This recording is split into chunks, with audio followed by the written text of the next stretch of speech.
Hello, everyone. Welcome to Ready, Set, Action with Debra Horowitz and myself, Kristina Witmer. We are looking forward to today's discussion. Today, we're going to talk about the candidate experience and specifically 3 tips to help convert top talent. There is a huge fight for top talent today. Looking forward to this live stream. Deb has tons of experience in this area. I'm looking forward to her enlightening me a couple of things that I may be out of date on. Welcome.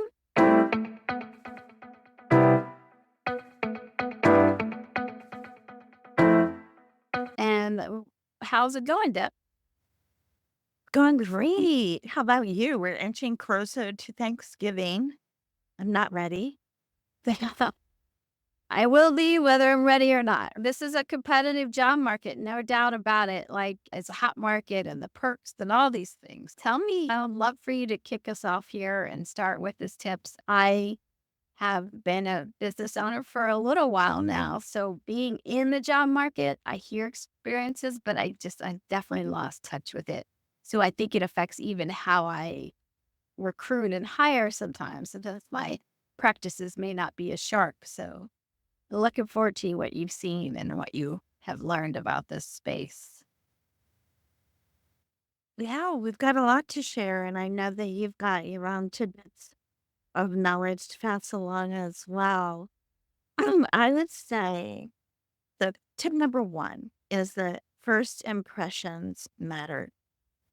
And they so much so that you may not even, because you're so caught up in your day to day and you're so busy, and recruiting is just another thing that is on your to do list, that you don't really take the time ahead of time to think through what is the first impression that I am delivering to this potential candidate. And it really starts with the very first time that they have a touch with your brand, whether it's that job posting or they've come to the career section of your website. Really, how welcoming do they feel? And also, what is that professional vibe that they're getting from that content that you're delivering to them? It's so very important, even if it's a phone call, just to set up the interview. Is it done professionally? Do they feel like their schedule was taken into consideration, or are you just pulling ahead and just saying, I'm only available at 10 o'clock on Tuesday. If you can't make it, don't even bother. So, really thinking about it from their perspective is so critical. And then with that, it's not just that initial interaction, but what is that application process like? There are some applicant tracking systems out there, and those that recruit high volume or just to people over the course of the year, they understand that not everything is perfect in the technology that you work with, right? So you think about, okay, how do I perhaps use a workaround to make the experience better when the technology is not delivering a great candidate experience? So look at things like, is it a simple application form? You're just asking for the basics, and then maybe they could upload their resume, but you're not asking them to upload their resume and then go through 20 minutes to regurgitate what's already on their resume and type it out for you in the applicant tracking system. To the point of what we talked about last week and we've talked about previously, nobody has that patience anymore. They don't want to have to go through your hoops, and they don't have to. If they feel like it's too complicated, they'll just leave your website. You'll never know that they were there, and you could have missed out on a great candidate. So definitely think about that. And then always mobile. We talk about that when we're talking about marketing, but it's just as equally important when we're talking about the candidate experience side of things, because that's where the large percentage, 80% or more, are going to be looking at and completing those forms on their mobile devices. So, got to make sure that it is mobile friendly. I think the third thing with first impressions is setting up the expectations about how you're going to communicate with them through this process.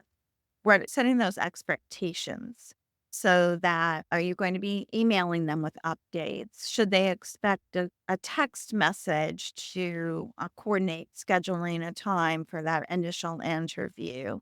All of those things I think are so important for the candidate to understand your unique process because not everybody is doing it in the same way. And so it helps them feel like they're engaged and not disengaged in that Mhm. process.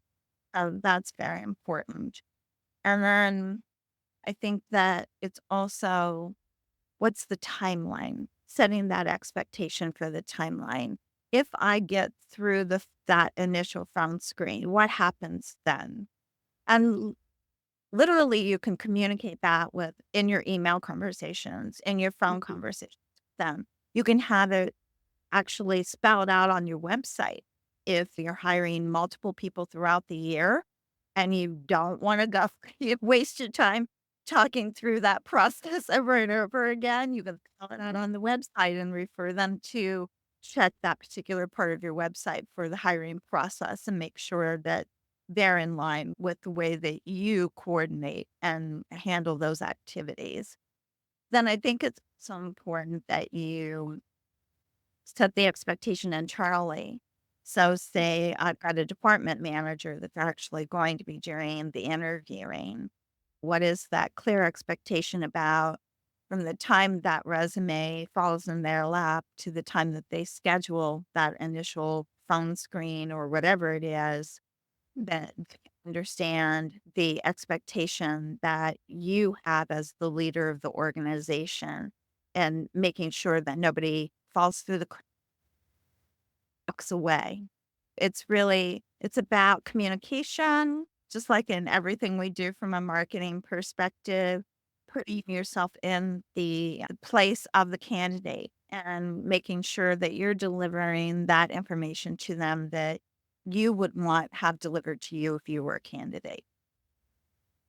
Yeah, and I think make sure you document this stuff, like just make it repeatable, right? So if you send an email, make it a template so you're not recreating things in the future, but get this stuff locked down so that you can have a process to hone and improve. Absolutely. It should be a process. And you're right. It should be in writing for everybody in the organization to understand what that process is. They can reiterate it as well as they go, as they talk to the candidate, because sometimes you'll have other people that are sitting in on those interviews as well to give their feedback and input as to the fit within the Mhm. organization. And are you all seeing the same skills that could be utilized and things of that nature? Yes.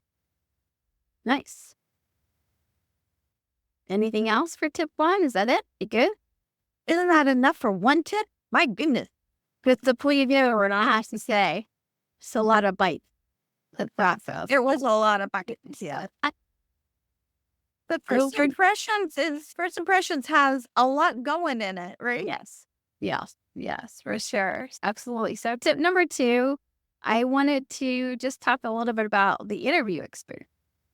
And I will say across all of these tips is that these people that you are talking to or interacting with or emailing, these are all potential, not just people who might work with you or for you. They are possibly people that influence clients. This is a networking opportunity. I like to think of it because it helps my approach to it.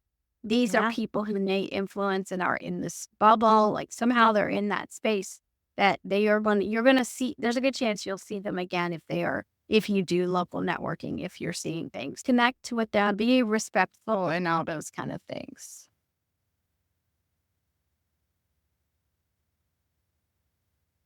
Sorry about that.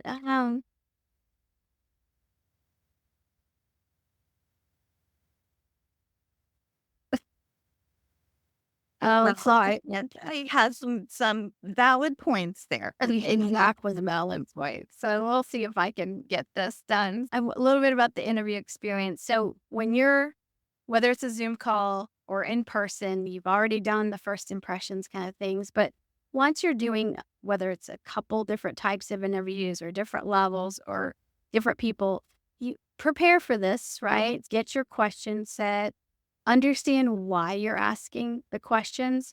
So what you want to do is there's all kinds of questions to understand. Is somebody detail oriented? Do they have a knack for customer service? Do they have sales abilities? Like all these things, right? You can start to craft them, but try to get them connected to who you are as a company, what your culture is, what your values are. So take these types of questions that are proven to learn things, right? But try to put yourselves and your brand into them because a lot of people, if especially depending on what level of person you're hiring, there's preparation or rehearsed things that happen, right? So try to bring them into your culture. Maybe try to ask the questions by using examples that are happening in your workspace. Because the more you get a sense of how they might react in a situation that you actually experienced, the more you're going to have a sense of how that might work well together. And I think we talked a little bit before about making sure you complement yourself with what you need, not people who are identical to you, right? So if you need certain things, you have to find people mimic when they're trying to get your favor. So you really have to break through a lot of those things. So I really think that the way you do an interview is very important. And even if you're a very personal and fun person, I think you have to try to be ultra professional at the first stage of these conversations. I think setting the tone that business is this and it's got this level of important. And then there's the humanity. So wherever you decide that is, like how you, the more conversational stuff, I think setting the tone up front is very important personally. That could be definitely something for me too, because I can get super casual and super silly sometimes. So it's important for me with anybody I work with to make sure they know how important business is to me and the success of it. And I don't want any confusion. So I have to adjust my approach with that. So I'd say make sure the environment is set appropriate, professional, welcoming, and engaging, right? So you can do all those things together. Create your question set relevant, right? Use some examples, make it relevant to what you're looking for in that job, but somehow see if you can explain your culture and values in those same moments so you can get a better understanding of how that person is or is not a fit.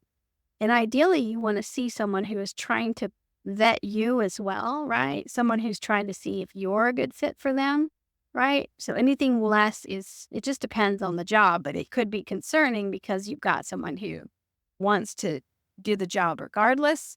And I don't think that's a problem in general, but when you're a small business and this is like your first, second, third, fourth, fifth hire, it's so critical that you get someone who wants to be something, wants to grow, wants to be part of the team. Because small business, you wear a lot of hats, right? So if I worked in a big corporate environment for most of my life, it's going to freak me out if you say I need to order toner, but when I'm something else. But that's very common in small business, right? Suddenly you're doing things and it's some people like it, some people don't. So you really have to pick out these pieces for that. So I don't know if you've had any questions. Like I'm sure you have some experience with that process yourself. Oh, for sure. I think the cultural ad is so important. No matter if it's your fifth hire or your 5,000th hire, to really to look at them not only in what they might be able to deliver in that role, but is there opportunity? Are they someone that you feel that they are willing to grow and change and morph because everything's moving so fast. Roles even change very quickly in organizations these days in order to meet market demand. So That's important. And I think when you're having those conversations with those candidates, make sure that in that interview time that you have added in time for them to ask their questions. That's equally as telling to get a sense of how inquisitive are they? How much do they really want to know about your business that you may not have covered while you were going through the explanation of the role in the company?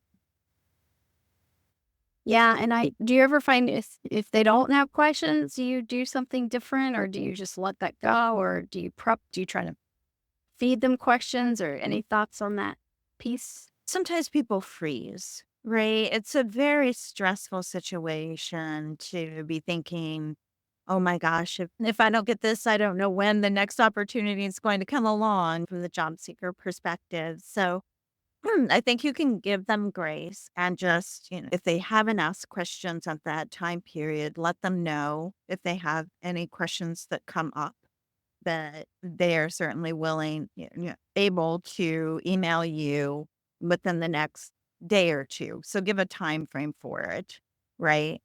And put some guideline around and they conditional questions because you are moving through process. So everything needs to be timely, right?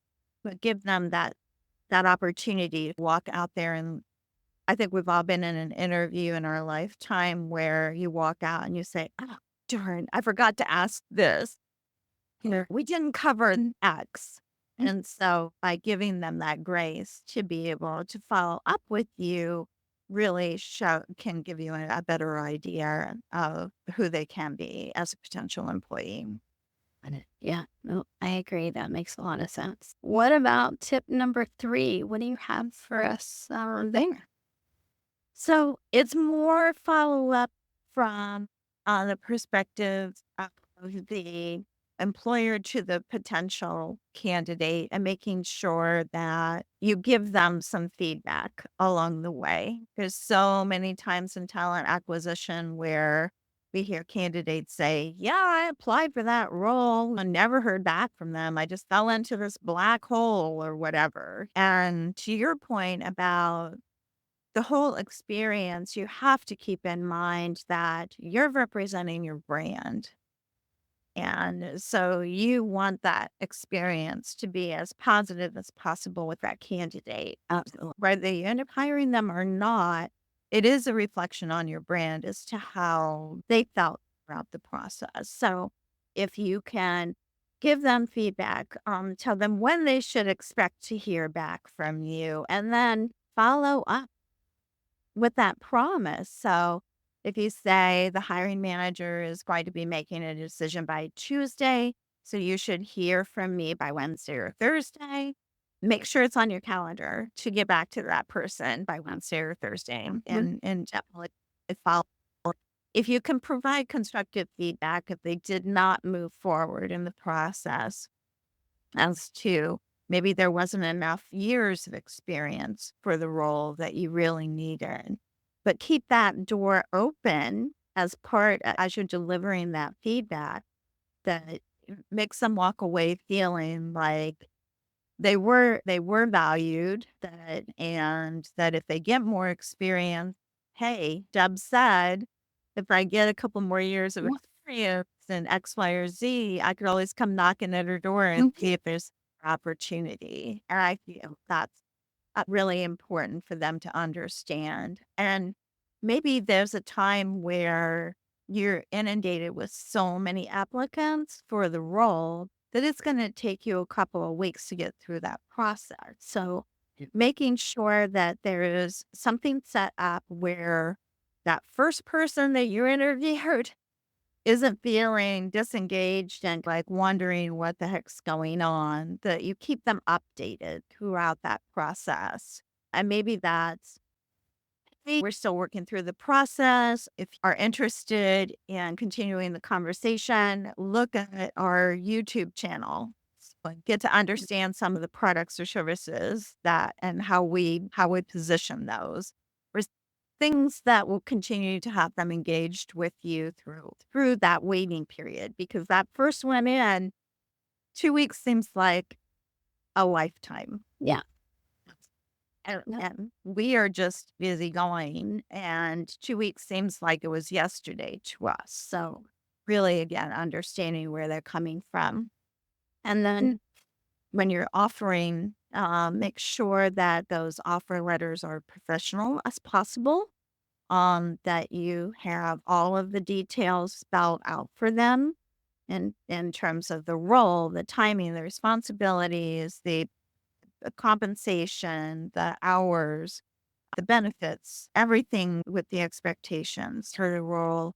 If you need to get someone, an HR consultant or someone to look at those ahead of time and give you a template to follow, so that you're doing everything legally required that you need to, and but also making sure that you have that checklist so you don't forget to include anything. I think that's so important. And then don't forget when you're talking to these candidates that you want to express how your interviewing process impacts your cultural commitment to diversity and inclusion. That's important to you. Make sure that's clearly expressed along the way as well. You just want them to have a positive experience, even if they end up not getting the job, and only one can. So there's a lot of room that they might be talking to that won't have that opportunity. Yeah, for sure. Yeah, and I think you reminded me, like, just these are just relationships, right? That this person may be a good fit somehow in the future. So treat it as a networking connection that may or may not fit now. And the other thing that popped in my head as you were talking was just don't talk to people that aren't a fit, don't fit with the skills, don't waste time or practice or whatever it is. Just don't respect that. So try to be as authentic and give the feedback and don't play around with it. It's definitely a very serious thing. You're dealing with people's hopes and jobs and very close to a lot of people's heart and all that stuff. Yeah, for sure. I think, that the old adage, treat them as you would want to be treated yourself, is it should be a guiding force for you. We have when it comes to interviewing. Yeah. Totally agree. Anything else for that tip? Or you get it? More bites. More bites. Lots of lots of bites. I must be ready for Thanksgiving if I keep talking about it.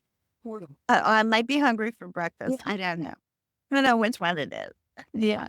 So just a quick recap. We've got first impressions matter, right? Think about those, pay attention to those, be very thoughtful in those first impressions. Number two, craft a standout interview experience, right? Whether it's the environment, the questions, how you share your culture. And then the third one is follow up is important and it's key. So timeliness and professional efficiency and keeping that relationship, especially depending how long that cycle is for you, is very important.